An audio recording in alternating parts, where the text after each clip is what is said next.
Nah, terbentuk dari situ, alam bawah sadar saya menuntun bahwa, ternyata jadi wartawan itu cita-cita alam bawah sadar saya yang kemudian saya lakukan selama puluhan tahun. Ketika manusia itu memberikan manfaat, maka ia menjadi manusia yang terbaik, manusia yang paling baik di mata Tuhan. Dan itu yang dikejar. Jadi kalau berpikir pribadi gampang lelah, tapi kalau berpikir untuk sesama, insya Allah Tuhan akan kasih jalan dan kemudahan. Dan kadang-kadang tujuan itu belum tentu tercapai. Oleh karena itu, saya selalu mengingatkan kepada diri sendiri bahwa tujuan itulah yang harus saya capai.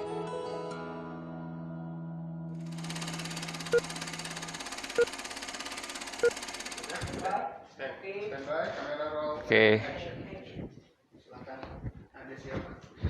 Halo, salam, saya Aiman Wicaksono.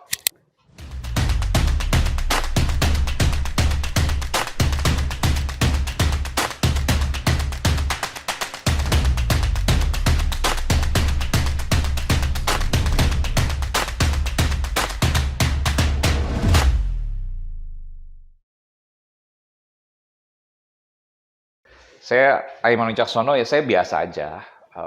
Ayah saya seorang karyawan, ibu saya juga seorang karyawan dari sebuah organisasi di PBB yang dipekerjakan di Jakarta.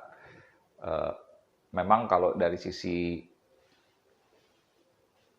pengalaman di negeri ini, ya buyut saya merupakan residen di Banyumas, Jawa Tengah. Lalu kemudian residen itu mungkin bupati mungkin namanya. Lalu dari ibu saya, itu dari bapak saya. Kalau dari ibu saya, keturunan dari Mesir yang bersekolah besar di Kairo, Mesir, dan sempat sekolah juga di Al-Azhar. Lalu saya menjalani kehidupan seperti biasa juga, TK, SD, SMP, SMA, beserta kuliah S1 dan S2 juga di Indonesia. Waktu itu belum ada tentara atau polisi, masih ABRI, jadi maksudnya waktu itu masih AKABRI. Sempat daftar betul, masih ada kartunya tuh, catar nomor 1772, 1776 ya, masih ada gambarnya kertas karton gitu warna hijau.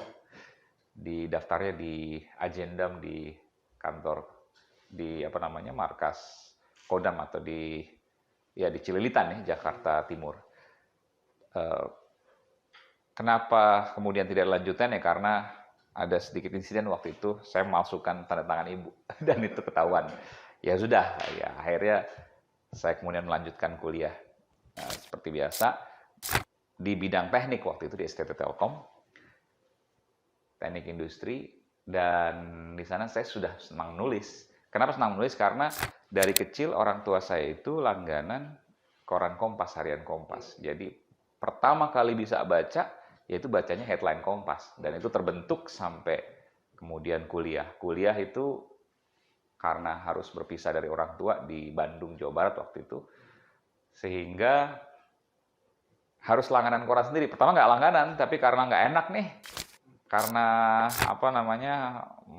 nggak biasa baca koran, terus sekarang nggak baca koran. Akhirnya dengan uang saku menyisihkan ya, itu langganan harian Kompas yang waktu itu juga cukup mahal sebenarnya kalau dilihat dari uang saku mahasiswa. Tapi apa boleh buat, saya harus mengisi kehausan informasi saya dengan koran. Nah itu. Nah, terbentuk dari situ, alam bawah sadar saya menuntun bahwa ternyata jadi wartawan itu cita-cita alam bawah sadar saya yang kemudian saya lakukan selama puluhan tahun.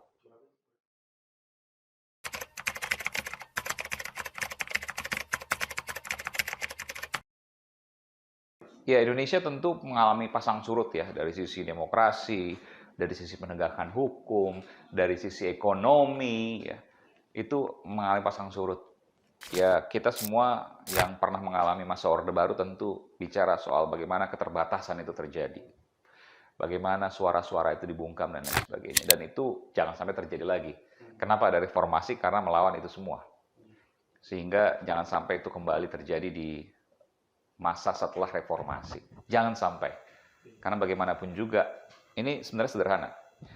Kalau negara mau maju, maka checks and balances-nya harus kuat. Checks and balances-nya itu ada di mana? Di demokrasi. Kalau demokrasi tidak baik, maka orang takut untuk berbicara. Kalau demokrasi tidak baik, maka orang dibungkam. Sehingga checks and balances-nya tidak berjalan. Sehingga orang-orang tertentu yang berada di lingkar kekuasaan itu dengan serta-merta mudah sekali untuk melakukan apapun itu demi keuntungan kelompok atau perorangan atau pribadinya.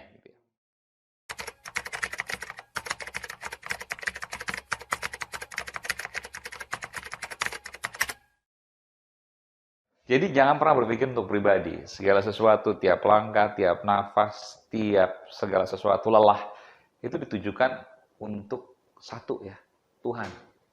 Yang kedua, Tuhan menyuruh kita, berdasarkan keyakinan gue nih, untuk memberikan manfaat kepada sesama. Sesama itu siapa ya? Macam-macam. Keluarga, sekeliling, ya. Bahkan tanaman dan hewan misalnya, itu sesama kita. Ketika manusia itu memberikan manfaat, maka ia menjadi manusia yang terbaik, manusia yang paling baik di mata Tuhannya. Dan itu yang dikejar. Jadi kalau berpikir pribadi gampang lelah, tapi kalau berpikir untuk sesama, insya Allah Tuhan akan kasih jalan dan kemudahan. Keberkahan itu betul.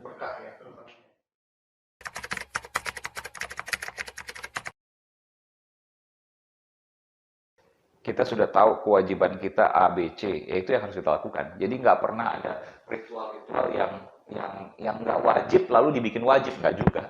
Jadi ritual-ritual yang wajib ya kita wajibkan, yang tidak wajib sunnah ya kita sunnahkan gitu kan. Yang mubah kita mubahkan gitu kan. Jadi sesuai kita menempatkan pada hukum-hukumnya kan.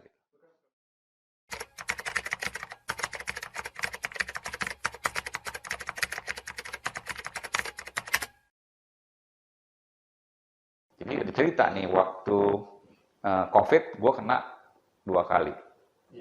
Bahkan 3 kali pernah. Itu alhamdulillah nggak pernah minum obat. Jadi minumnya hanya rebusan sirih merah. Itu kan dari tanaman. Vaksin. Cuma kan vaksin tetap kena juga kan. Lalu kemudian jeruk nipis juga bisa digunakan hal tersebut juga. Kasih garam sedikit, jeruk nipis, setelah itu untuk antioksidan. Untuk antiinflamasi atau anti radang, untuk mengandung minyak atsiri kan, untuk menurunkan demam dan lain sebagainya. Jadi itu yang terjadi. Jadi tanaman-tanaman ya yang ditanam itu punya manfaat buat siapa? Buat saya dan keluarga saya dan juga tetangga kalau minta silakan gitu.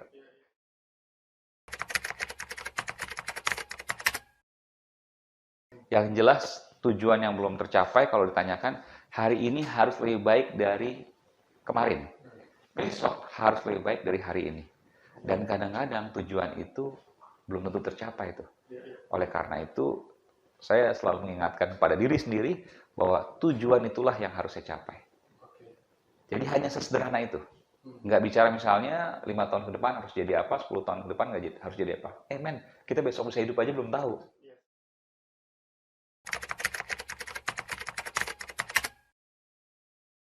Bermanfaatlah untuk sesama dan carilah kebenaran itu dimanapun kita berada selama kita masih hidup di dunia. Karena segala apa yang kita lakukan saat ini pasti akan ada pertanggungjawabannya. Kalau tidak di dunia, maka di kehidupan setelah dunia. Itu aja. Thank you.